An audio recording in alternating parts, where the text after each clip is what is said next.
എല്ലാവർക്കും നമ്മുടെ ചാനലിലേക്ക് സ്വാഗതം. അപ്പൊ ചലനവുമായി ബന്ധപ്പെട്ട ഒട്ടുമിക്ക കാര്യങ്ങളെ പറ്റി നമ്മൾ പഠിച്ചു തീർത്തു. ഇനി നമുക്ക് പഠിക്കാൻ വേണ്ടിയുള്ളത് ചലനവുമായി ബന്ധപ്പെട്ട SCERT കണ്ടന്റ്സ് ആണ്.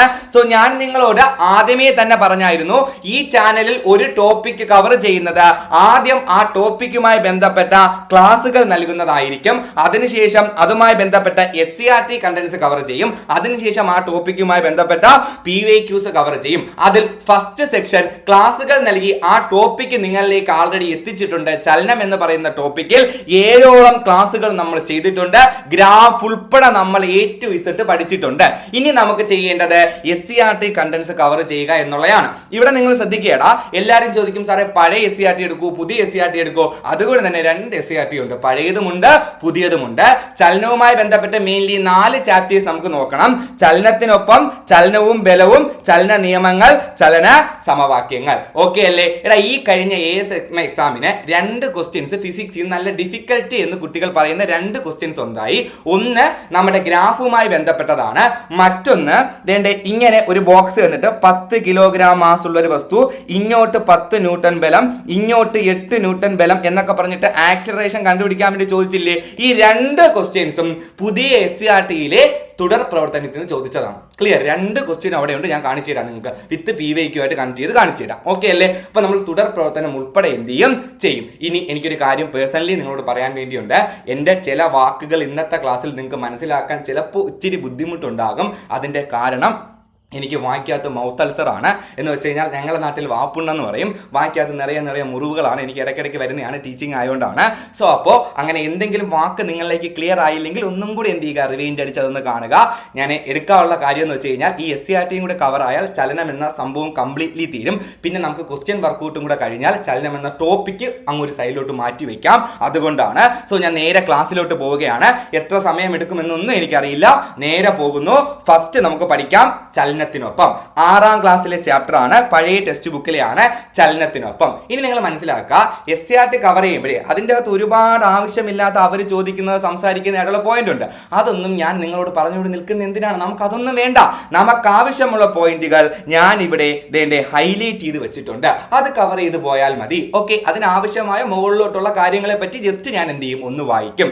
ഇനി അതേപോലെ തന്നെ നമുക്ക് ഈ തുടർ പ്രവർത്തനത്തിന്റെ അകത്തെ ഇങ്ങനെയല്ലേ കിടക്കുന്നത്, ഓരോന്നും ഇങ്ങനെ മിക്സ് ആയിട്ടല്ലേ കിടക്കുന്നത്. സോ അതിന്റെ ഇവിടെ നിന്നൊരു കണക്ക്, എനിക്ക് തുടർ പ്രവർത്തനത്തിൽ ഒരു കണക്ക് ഇതിന്റെ അകത്ത് എനിക്ക് എഴുതി ചെയ്യാൻ പറ്റില്ല.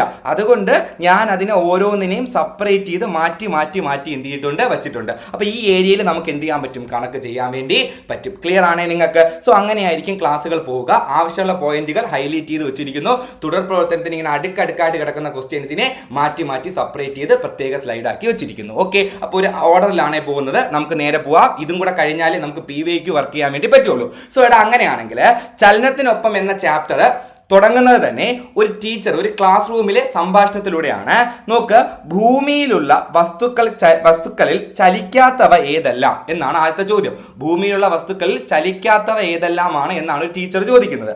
അപ്പം ഈ ചോദ്യമാണ് അന്ന് ബിന്ദു ടീച്ചർ ഈ ചോദ്യവുമായാണ് അന്ന് ബിന്ദു ടീച്ചർ ക്ലാസ്സിലെത്തിയത്. കെട്ടിടങ്ങൾ, പാറകൾ, പർവ്വതങ്ങൾ, കുട്ടികൾ ഉത്തരം പറയാൻ തുടങ്ങി. കുട്ടികളുടെ ഉത്തരങ്ങൾ നീണ്ടുപോയി. ഇവയെല്ലാം നിത്യവും അതിവേഗം ചലിച്ചുകൊണ്ടിരിക്കുകയാണ് എന്ന് ടീച്ചർ പറഞ്ഞപ്പോൾ കുട്ടികൾക്ക് അത്ഭുതമായി.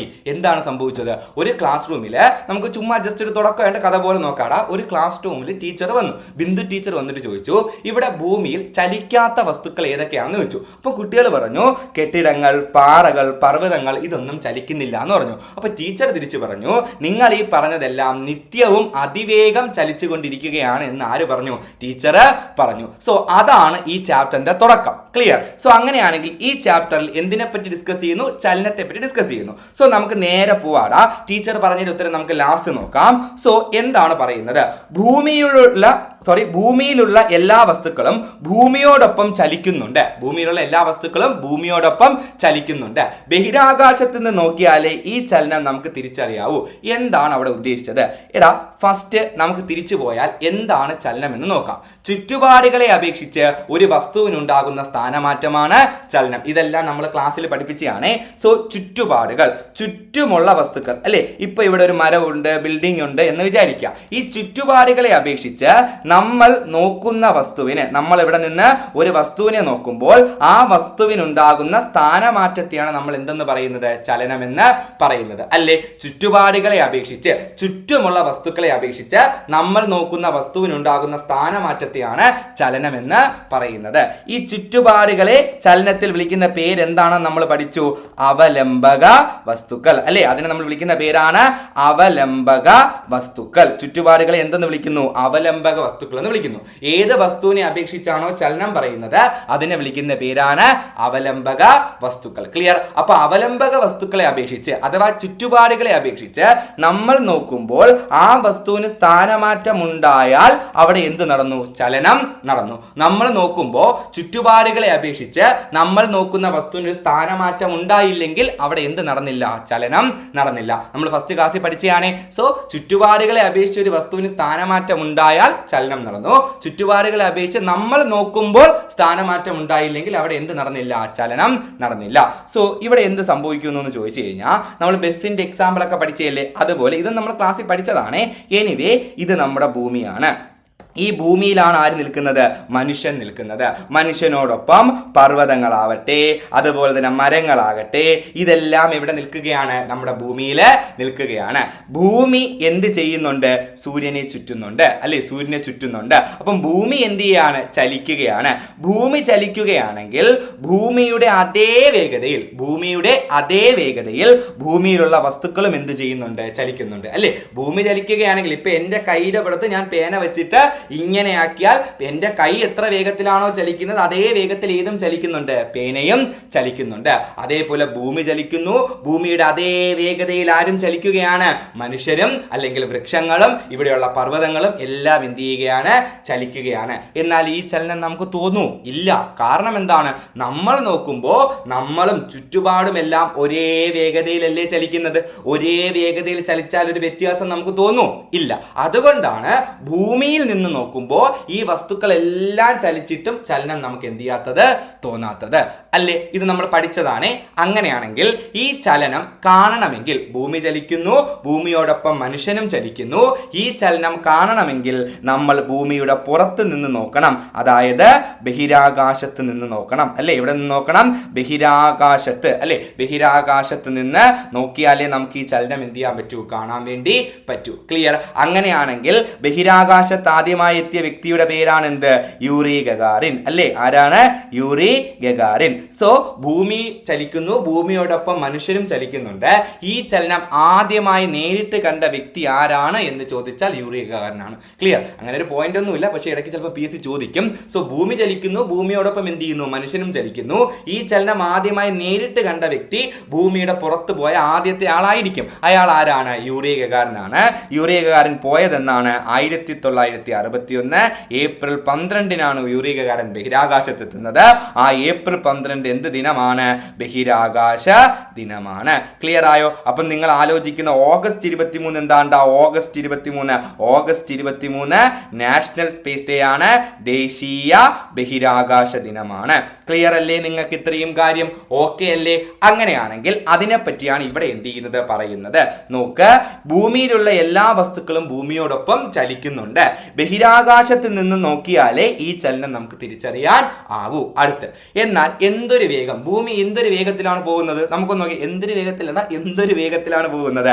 ഭൂമി സ്വയം തിരിയുന്നത് ഭൂമധ്യരേഖാ പ്രദേശത്ത് മണിക്കൂറിൽ ഏകദേശം 1667 കിലോമീറ്റർ വേഗത്തിലാണ്. അതായത് ഭൂമധ്യരേഖാ പ്രദേശത്ത് ഭൂമി സ്വയം കറങ്ങുന്നതിനെയാണ് ഭൂമിയുടെ ഭ്രമണം എന്ന് പറയുന്നത് അല്ലെ. ഭൂമധ്യരേഖാ പ്രദേശത്ത് ഭൂമിയുടെ ഭ്രമണ വേഗത എത്രയാണ് എന്ന് നിങ്ങളോട് ചോദിച്ചാൽ 1667 കിലോമീറ്റർ പെർ അവർ. മണിക്കൂറിൽ, അത് ഇമ്പോർട്ടൻ്റ് ആണ്, മണിക്കൂറിലാണ് അല്ലെ. 1667 കിലോമീറ്റർ പെർ അവർ. ഇനി ഇൻ കേസ് PSC ചിലപ്പോൾ ഇതിനെ റൗണ്ട് ചെയ്ത് 1670 കിലോമീറ്റർ പെർ അവർ തരാനും സാധ്യതയുണ്ട്. ക്ലിയർ അല്ലേ? അപ്പോൾ രണ്ടും ഉണ്ടെങ്കിൽ 1667 ആണ്, ഒന്നും നോക്കണ്ട. ഇൻ കേസ് 1667 ഇല്ലെങ്കിൽ റൗണ്ട് ചെയ്ത് PSC അത് എത്രയാക്കാം? 1670 ആക്കി മാറ്റാം. ഇനി അടുത്ത് സൂര്യനെ ചുറ്റുന്നതാവട്ടെ മണിക്കൂറിൽ. വളരെ ഇമ്പോർട്ടൻ്റ് ആണ്. നോക്ക്, ഒറ്റ, 10, 100, 1000, 10000, ലക്ഷം, 1,06,000 km/h. ക്ലിയർ. അപ്പം ഭൂമിയുടെ ഭ്രമണ വേഗതയാണ് എത്ര? 1667 km/h. ഭൂമിയുടെ പരിക്രമണ വേഗത, സൂര്യനെ ചുറ്റുന്നതാണല്ലോ പരിക്രമണം, അത് എത്രയാണെന്ന് PSC ചോദിക്കും. ഈ 2 ചോദ്യവും ചോദിച്ചിട്ടുണ്ട്. 1,06,000 km/h വേഗത്തിലാണ് എന്ത് ചെയ്യുന്നത്? ഭൂമി സൂര്യനെ ചുറ്റിക്കൊണ്ട് ഇരിക്കുന്നത്. ക്ലിയർ ആയോ? അപ്പൊ അതേ വേഗത്തിൽ നമ്മളും ഭൂമിയോടൊപ്പം എന്ത് ചെയ്തുകൊണ്ടിരിക്കുകയാണ്? ചലിക്കുകയാണ്. ഈ ഇരിക്കുന്ന ഞാനില്ലേ, ഞാൻ 1,06,000 km/h വേഗതയിൽ ഞാൻ ഇങ്ങനെ എന്ത് ചെയ്തുകൊണ്ടിരിക്കുകയാണ്? പൊക്കുകൊണ്ടിരിക്കുകയാണ്. നിങ്ങളും അതേ വേഗതയിൽ എന്നോടൊപ്പം എന്ത് ചെയ്യാണ്? ചലിക്കുകയാണ്. പക്ഷെ നമ്മൾ ഒരേ വേഗത്തിൽ ചലിക്കുന്നതുകൊണ്ട് ആ ഒരു വ്യത്യാസം നമുക്ക് എന്താകുന്നില്ല? ഫീൽ ആകുന്നില്ല. ക്ലിയർ ആയോ നിങ്ങൾക്ക് ഇത്രയും കാര്യം? അപ്പൊ ഈ ഒരു സെക്ഷനിൽ, ഈ ഒരു സ്ലൈഡിൽ ഇത്രയും കാര്യമാണ് നമുക്ക് സോർട്ട് ചെയ്യേണ്ടത്. നമ്മൾ സോർട്ട് ചെയ്തതിൽ പ്രധാനപ്പെട്ട പോയിന്റുകൾ ഏതാണ്? ഭൂമിയുടെ ഭ്രമണ വേഗത, ഭൂമധ്യ രേഖാ പ്രദേശത്ത് ഭൂമിയുടെ ഭ്രമണ വേഗത എത്ര എന്ന് നിങ്ങളോട് PSC ചോദിച്ചാൽ, ഭ്രമണ വേഗത എത്ര എന്ന് നിങ്ങളോട് PSC ചോദിച്ചാൽ 1667 km/h. ഭൂമിയുടെ പരിക്രമണ വേഗത, സൂര്യനെ ചുറ്റുന്നത് പരിക്രമണ വേഗത എത്രയാണെന്ന് ചോദിച്ചാൽ 1,06,000 km/h. ക്ലിയർ ആയോ നിങ്ങൾക്ക്? നമ്മളും ഭൂമിയോടൊപ്പം ഇതേ വേഗത്തിൽ സഞ്ചരിക്കുന്നു. പക്ഷേ ഈ ചലനം കാണണമെങ്കിൽ എവിടെ നിന്ന് നോക്കണം? ബഹിരാകാശത്ത് നിന്ന് നോക്കണം. ക്ലിയർ ആയേ? അടുത്ത ഹെഡിങ് സിമ്പിൾ ആണ്. ചലനം ശരീരത്തിനുള്ളിലും നമ്മുടെ ഉള്ളിലും കുറച്ച് ചലനങ്ങൾ എന്ത് ചെയ്യുന്നുണ്ട്? നടക്കുന്നുണ്ട് അല്ലേ? അത് ഏതൊക്കെയാണ് നമ്മുടെ ഉള്ളിൽ നടക്കുന്നത്? ഒരുപാട് ചലനങ്ങളുണ്ട്. സോ ഞാൻ ഇവിടെ ആ പോയിന്റ് ആയിട്ടും സോർട്ട് ചെയ്ത് വെച്ചിട്ടുണ്ട്. നമ്മുടെ ഉള്ളിൽ നമ്മൾ വായുവിലെ, അതായത് നമ്മുടെ ഉള്ളിൽ ഒരുപാട് ചലനങ്ങൾ എന്ത് ചെയ്യുന്നുണ്ട്? നടക്കുന്നുണ്ട്. അതുമായി ബന്ധപ്പെട്ടതാ നമ്മുടെ ശരീരത്തിനുള്ളിൽ സംഭവിക്കുന്ന ചലനങ്ങൾ ഏതൊക്കെയാണ് നോക്കാം. രക്തചംക്രമണം എന്ന് വെച്ചാൽ രക്തപര്യണം ചെയ്യില്ല, എന്താണ് നമ്മുടെ രക്തം, ബ്ലഡ് സർക്കുലേറ്ററി സിസ്റ്റം ഇല്ലേ, അതിനെയാണ് ഉദ്ദേശിക്കുന്നത്. ഹൃദയമിടിപ്പും ചലിക്കുകയല്ലേ? സത്യത്തിൽ ഹൃദയം എങ്ങനെയാണ്? ലെപ്റ്റപ്പ് ഇങ്ങനെയല്ലേ പോകുന്നത്? അടുത്ത് ഭക്ഷണത്തിന്റെയും ജലത്തിന്റെയും ചലനം, വെള്ളം കുടിക്കുമ്പോഴും ഭക്ഷണം കഴിക്കുമ്പോഴും ഒക്കെ ഇത് എന്താണ്? ചലിക്കുകയല്ലേ? അടുത്ത് വായുവിന്റെ ചലനം, വായു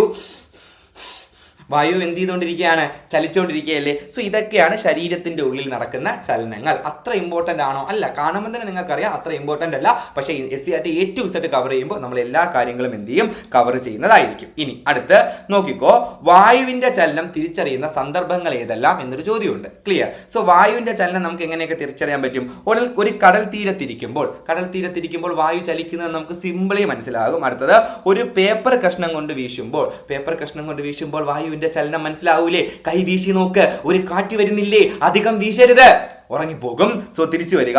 ഫാനിന്റെ കീഴിലിരിക്കുമ്പോൾ, ഒരു കുന്നിന്റെയോ അണക്കെട്ടിന്റെയോ മുകളിൽ നിൽക്കുമ്പോൾ, കാറ്റിൽ മരങ്ങളുടെ ഇലകളുടെ ചലനം കാണുമ്പോൾ, അല്ലേ? അപ്പോൾ ഇതൊക്കെ നമുക്ക് സിമ്പിളി എന്ത് ചെയ്യാൻ പറ്റും? ഒരു സാധാരണ കുട്ടിക്ക് ആലോചിച്ച് എഴുതാൻ വേണ്ടി പറ്റുന്നതേ ഉള്ളൂ. ശരി, അങ്ങനെയാണെന്നുണ്ടെങ്കിൽ നമ്മൾ വിവിധ തരം ചലനങ്ങൾ, സോ ഇതിൻ്റെ അകത്ത് വിവിധ തരം ചലനങ്ങളുമായി ബന്ധപ്പെട്ട കാര്യങ്ങളെ പറ്റി പറയുന്നുണ്ടടാ. സോ അപ്പോൾ അതിനെ ഒരു ബോക്സ് ആക്കി വെച്ചിരിക്കുകയാണ്. നമുക്ക് നോക്കാം. ഭ്രമണം, വർത്തുള ചലനം, നേർരേഖാചലനം, ദോലനം, കമ്പനം എന്തൊക്കെയാണെന്ന് നോക്കാം. ഫസ്റ്റ് ഭ്രമണം. എന്താണ് ഭ്രമണം? സ്വന്തം അക്ഷത്തെ ആസ്പദമാക്കിയുള്ള ഒരു വസ്തുവിന്റെ ചലനമാണ് ഭ്രമണം, അല്ലെ? കറങ്ങുന്ന വസ്തുവിന്റെ അക്ഷം. എന്താണ് അക്ഷം? എന്തിനെ ഡിപ്പെൻഡ് ചെയ്താണോ കറങ്ങുന്നത് അതിനെയാണ് നമ്മൾ അക്ഷം എന്ന് വിളിക്കുന്നത്. ഫോർ എക്സാമ്പിൾ, ഞാൻ ഇവിടെ നിന്നിട്ട് കറങ്ങുകയാണ്. ഞാൻ കറങ്ങുന്നത് എൻ്റെ കാലിനെ ഡിപ്പെൻഡ് ചെയ്താണ്. അപ്പൊ എൻ്റെ അക്ഷം എൻ്റെ കാലാണ്. ക്ലിയർ അല്ലേ? എന്നാൽ ഞാൻ നിങ്ങളെ പിടിച്ച് നിർത്തിയിട്ട് ഞാൻ നിങ്ങൾക്ക് ചുറ്റും ചുറ്റുകയാണ്. അപ്പൊ എൻ്റെ അക്ഷം നിങ്ങളാണ്. ഞാൻ എന്തിനെ ഡിപ്പെൻഡ് ചെയ്താണോ കറങ്ങുന്നത് അതാണ് എൻ്റെ അക്ഷം. ക്ലിയർ ആയോ? സോ ആ കറങ്ങുന്ന വസ്തുവിന്റെ അക്ഷം ആ വസ്തുവിലാണ് വരുന്നതെങ്കിൽ ഭ്രമണം, ആ വസ്തുവിന്റെ പുറത്താണ് വരുന്നതെങ്കിൽ അതെന്താണ്? പരിക്രമണം. സോ അടുത്ത വർത്തുള ചലനം എന്താണ്? വൃത്തപാതയിലുള്ള ഒരു വസ്തുവിന്റെ ചലനമാണ് വർത്തുള ചലനം. നേർരേഖാ ചലനം എന്താണ്? നേരെയുള്ള ചലനമാണ് നേർരേഖാ ചലനം. ദോലനം എന്താണ്? ഒരു തുലനാവസ്ഥയെ ആസ്പദമാക്കി ഒരു വസ്തുവിന്റെ മുന്നോട്ടും പിന്നോട്ടുമുള്ള ചലനം, അല്ലെ? ഒരു പോയിന്റ് ഡിപ്പെൻഡ് ചെയ്ത് ഇരുവശത്തേക്കുമുള്ള ഒരു വസ്തുവിന്റെ ചലനമാണ് ദോലനം. കമ്പനം എന്താണ്? ഈ ഒരു ബിന്ദുവിനെ ആസ്പദമാക്കി അങ്ങോട്ടും ഇങ്ങോട്ടും പോയാൽ അതിനെ കമ്പനം എന്ന് പറയും. അത് സ്പീഡിലായാൽ, ഒരു ബിന്ദുവിനെ ആസ്പദമാക്കി മുന്നോട്ടും പിന്നോട്ടും പോയാൽ അതിനെ ദോലനം എന്ന് പറയും. ഈ ദോലനം സ്പീഡിലായാൽ അതിനെ വിളിക്കുന്ന പേരാണ് കമ്പനം, അല്ലെ? ഒരു തുലനാവസ്ഥയെ, എന്താണ് തുലനാവസ്ഥ? ഇക്വിലിബ്രിയം. പറയാൻ നിന്നാൽ പിന്നെയും ഞാൻ ക്ലാസ് ഇങ്ങനെ എടുത്തുകൊണ്ടിരിക്കേണ്ടി വരും. സോ എനിവേ നമുക്ക് എന്തായാലും പറയാതെ പോകാനും പറ്റൂല, അതാണ് വേറൊരു കേസ്. സോ ഇതാണ് തുലനാവസ്ഥ, അനങ്ങാതെ നിൽക്കുന്ന അവസ്ഥ. ഈ ഇക്വിലിബ്രിയം തുലനാവസ്ഥയെ ഡിപ്പെൻഡ് ചെയ്ത് ഒരു വസ്തുവിന്റെ ഇരുവശത്തിലേക്കുമുള്ള ചലനമാണ് ദോലനം.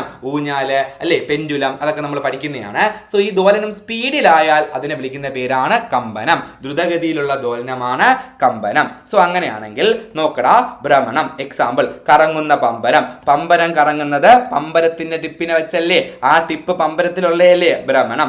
കറങ്ങുന്ന ഫാന് അല്ലേ, അവിടെ ശ്രദ്ധിക്കുക, കറങ്ങുന്ന ഫാന് ചോദിച്ചാൽ അതെന്താണ്? ഭ്രമണമാണ്.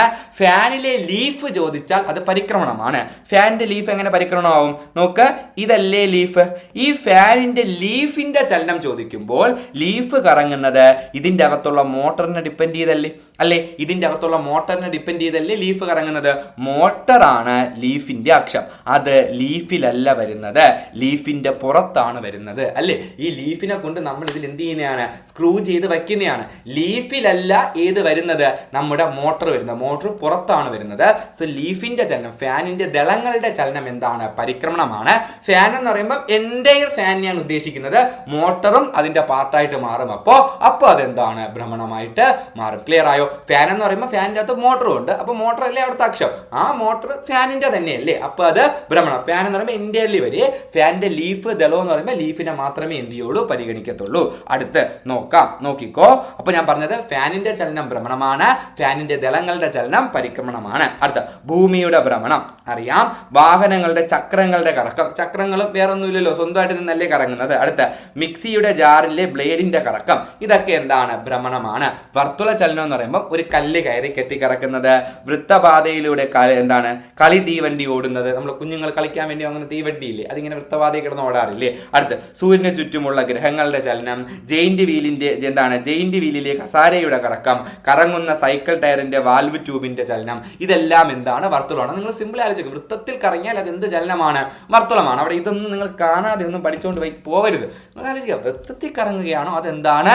വർത്തുള ചലനമാണ്. ക്ലിയർ ആണ്. അടുത്ത് നേർരേഖാ ചലനം. ഞെട്ടറ്റ് വീഴുന്ന മാമ്പഴം. ഞെട്ടറ്റിന് വീഴുന്ന മാമ്പഴം ഇങ്ങനെയാണോ വീഴുന്നത്? അല്ല, മാമ്പഴം വീഴുന്നത് നേരെയല്ലേ. അപ്പൊ എന്ത് ചലനമാണ്? നേർരേഖാ ചലനം. ലിഫ്റ്റിന്റെ ചലനം. ലിഫ്റ്റ് ഉയരുന്നതും താഴുന്നതും നേരെയല്ലേ, നേർരേഖാ ചലനം. അടുത്തത് വെടിയുണ്ടയുടെ ചലനം. വെടിയുണ്ട നേരെയല്ലേ പോകുന്നത്? അതെ, ഞാൻ വെടി വെക്കുമ്പോൾ വെടിയുണ്ട ഗിടുകിടുകിട ഇങ്ങനെയാണോ പോകുന്നത്? അല്ല, വെടിയുണ്ടയുടെ ചലനം. അടുത്തത് ഏത് വിട്ട അമ്പിന്റെ ചലനം. അമ്പും നേരെയല്ലേ പോകുന്നത്, നേർരേഖാ ചലനം. അടുത്ത നോക്കിക്കോ, റൺവേയിലൂടെ ഉള്ള വിമാനത്തിന്റെ ചലനം. വിമാനം റൺവേയിലൂടെ ഇങ്ങനെ പോകുന്ന സമയത്ത് നേരെയല്ലേ പോകുന്നത്? അതേ, വിമാനം ഇറങ്ങിയിട്ട് വിമാനം ഇങ്ങനെയാണോ വിമാനം പോകുന്നത്? അല്ല, വിമാനം റൺവേയിലൂടെ നേരെയാണ് എന്ത് ചെയ്യുന്നത്? പോകുന്നത്. ക്ലിയർ ആയോ? ഇതിലെപ്പോഴും ചോദിക്കുന്നത് ഞെട്ടറ്റ് വീഴുന്ന മാങ്ങയും ലിഫ്റ്റിന്റെ ചലനവുമാണ്. അതാകുമ്പോൾ അതിൽ വേറെ കൺഫ്യൂഷൻ. ഞാൻ അമ്പൊക്കെ ചോദിക്കുമ്പോൾ നിങ്ങൾ സാറേ ഇങ്ങനെ വിട്ടാൽ ഇങ്ങനെ പോകില്ലേ എന്നൊക്കെ എന്ത് ചെയ്യും? ചോദിച്ചു കളയും. അതുകൊണ്ട് നമുക്ക് കറക്റ്റായിട്ട് പറയാൻ പറ്റുന്ന ഈ രണ്ട് കാര്യങ്ങളെയാണ് കറക്റ്റായിട്ട് എന്ത് ചെയ്യാൻ പറ്റുന്നത്? പറയാൻ വേണ്ടി പറ്റുന്നത്. സോ അങ്ങനെയാണെങ്കിൽ ദോലനം. ക്ലോക്കിലെ പെൻഡുലത്തിന്റെ ചലനം ദോലനമാണ്. ഊഞ്ഞാലിന്റെ ചലനം ദോലനമാണ്. തൂക്കുവിളക്കിന്റെ ചലനം ദോലനമാണ്. വാഹനത്തിന്റെ വൈപ്പർ ഇമ്പോർട്ടന്റ്. കാരണം മെസ്സിയാട്ടിൽ ഞാൻ കാണിച്ചു തരാം. ഒരു ചെറുക്കൻ ഇങ്ങനെ നിന്ന് ആലോചിക്കുന്നുണ്ട്, കാറിന്റെ വൈപ്പർ ദോലനമാണോ എന്ന്. അങ്ങനെ ആലോചിക്കുമ്പോൾ PSC അത് എന്ത് ചെയ്യും? പരീക്ഷയ്ക്ക് ചോദിക്കും. അപ്പൊ കാറിന്റെ വൈപ്പറിന്റെ ചലനം എന്താണ്? ദോലനമാണ്. അല്ലെ, വാഹനങ്ങളുടെ വൈപ്പറിന്റെ ചലനം ദോലനമാണ്. അടുത്തത് ഉത്തേജിപ്പിച്ച ട്യൂണിംഗ് ഫോർക്കിന്റെ ഭുജങ്ങളുടെ ചലനം. ട്യൂണിംഗ് ഫോർക്കില്ലേ, അവിടെ നിങ്ങൾ ശ്രദ്ധിക്കേണ്ട കേസ് എന്ന് വെച്ച് കഴിഞ്ഞാൽ, ട്യൂണിംഗ് ഫോർക്കിന്റെ ചലനം എന്താണെന്ന് ചോദിക്കുമ്പോൾ സത്യത്തിൽ ട്യൂണിംഗ് ഫോർക്കിന്റെ ചലനം കമ്പനമാണ്. ശ്രദ്ധിച്ചേക്കണേടാ, ഇങ്ങനെ ആയാൽ അത് ദോലനം, സ്പീഡിലായാൽ അതിനെ എന്തെന്ന് വിളിക്കും? കമ്പനം എന്ന് വിളിക്കും. സോ ട്യൂണിംഗ് ഫോർക്കിന്റെ ചലനം എന്ന് പറയുമ്പോൾ സ്പീഡിലല്ലേ ആവുന്നത്? കമ്പനമാണ്. എന്നാൽ കമ്പനം ഓപ്ഷനിൽ ഇല്ലെങ്കിൽ ഏത് എഴുതുക? ദോലനം എഴുതുക. കാരണം ഇങ്ങനെ സ്പീഡിലാകുന്ന ദോലനത്തെയല്ലേ കമ്പനം എന്ന് വിളിച്ചത്. സോ കമ്പനം ഒരു തരം എന്താണ്? ദോലനമാണ്. അപ്പൊ നിങ്ങൾ കമ്പനത്തിന്റെ എന്ത് എക്സാമ്പിൾ നോക്കിയിട്ടും കമ്പന ഓപ്ഷനിൽ ഇല്ലെങ്കിൽ ദോലനം കാണും, ധൈര്യമായിട്ട് എന്ത് ചെയ്യുക? എഴുതുക.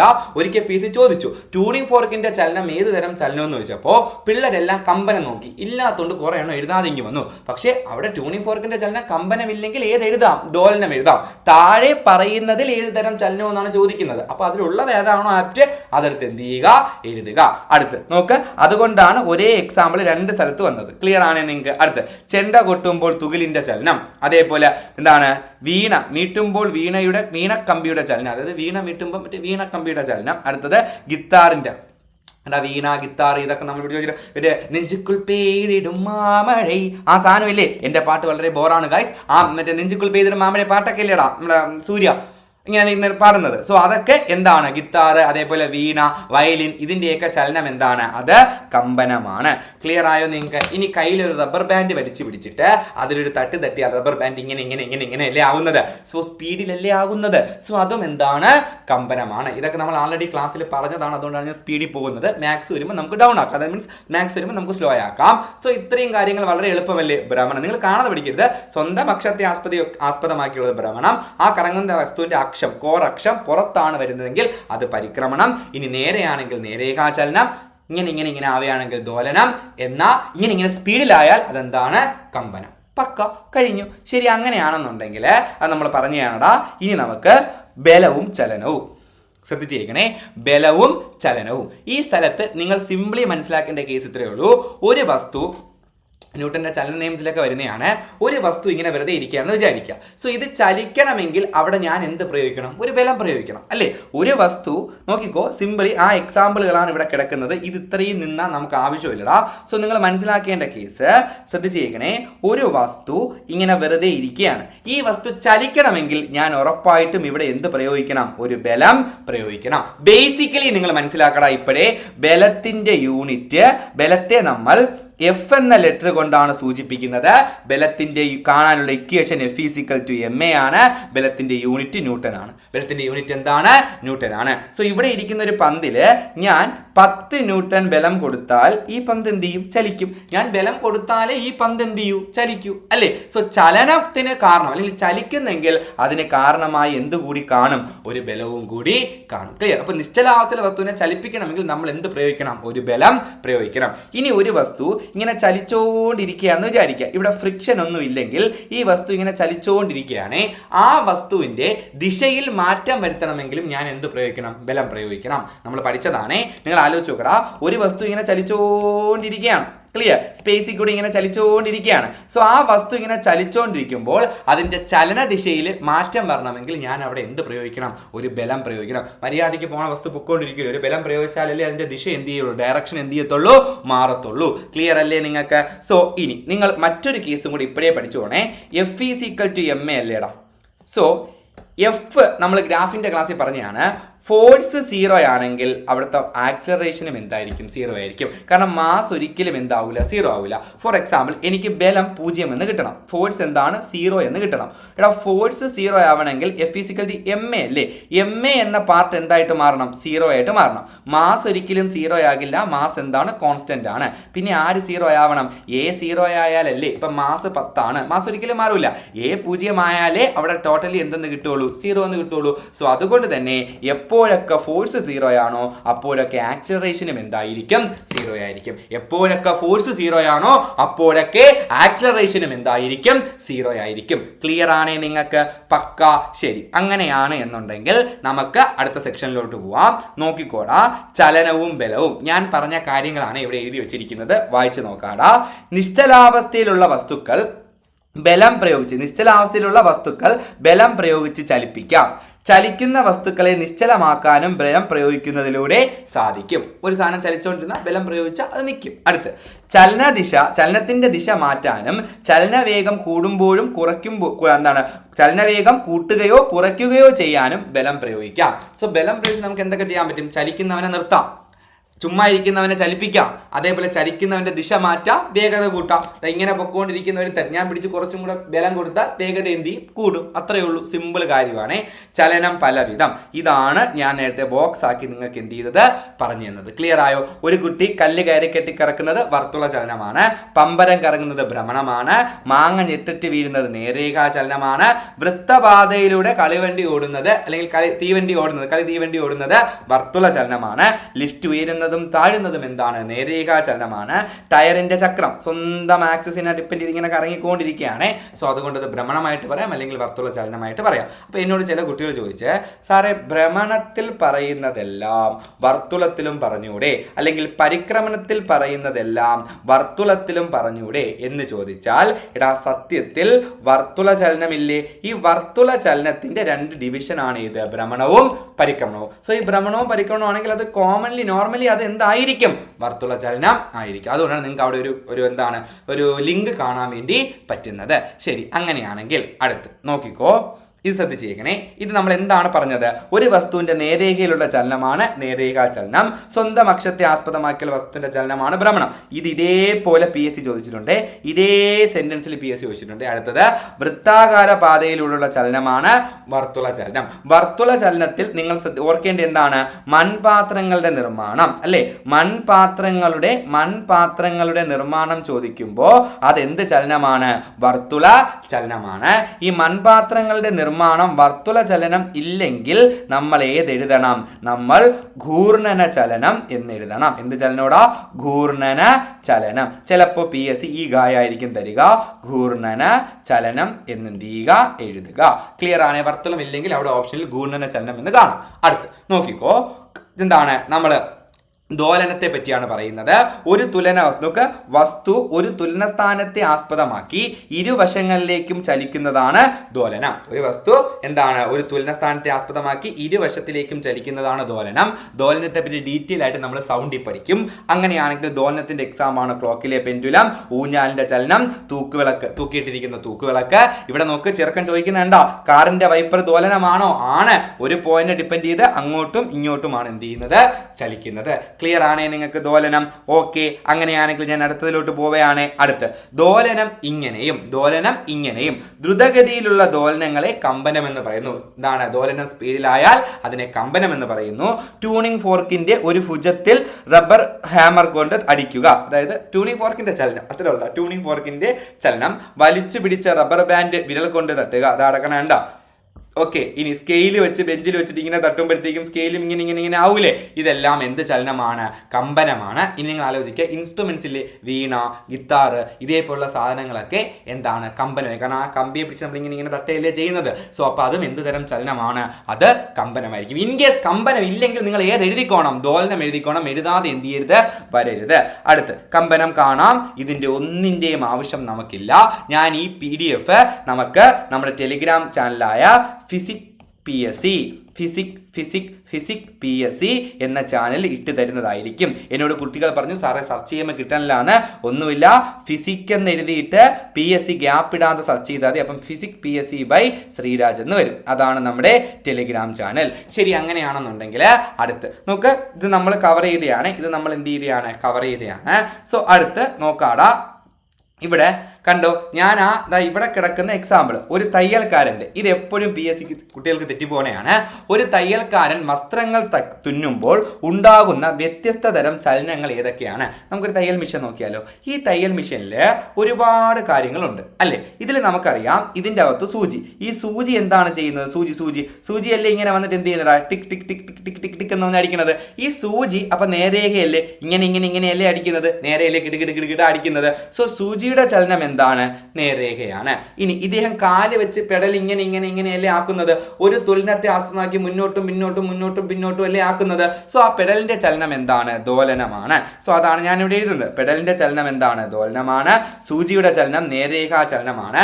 മേശയുടെ ചലനം കമ്പനമാണ്. കാരണം എന്നറിയാമോ, ഈ മേശയില്ലേ, മേശ ഇങ്ങനെ വൈബ്രേറ്റ് ചെയ്യും. അത് എൻ്റെ ഒരു മേശയാണ്, ഞാൻ അതിലോട്ട് ആയിപ്പോയാണ്. മേശ ഇങ്ങനെ പടപട അടിക്കുമ്പോഴേ മേശ ഇങ്ങനെ ആവാറില്ലേ? അതായത് നല്ല സ്പീഡിൽ അവർ ചെയ്യുമ്പോൾ മേശ നമ്മൾ തയ്ക്കാൻ അറിയാവുന്ന ആൾക്കാർ നമ്മൾ തയ്ച്ചാൽ ചിലപ്പോൾ ഇങ്ങനെ ആവുള്ളൂ. അല്ല, നിങ്ങൾ നന്നായിട്ട് തയ്ക്കാൻ അറിയാവുന്ന ആൾക്കാർ ക്ലാസ് കാണുന്നുണ്ടെങ്കിൽ ഗൈസ് ഇങ്ങനെ അടിക്കും. അതെന്താണ്? കമ്പനമാണ്.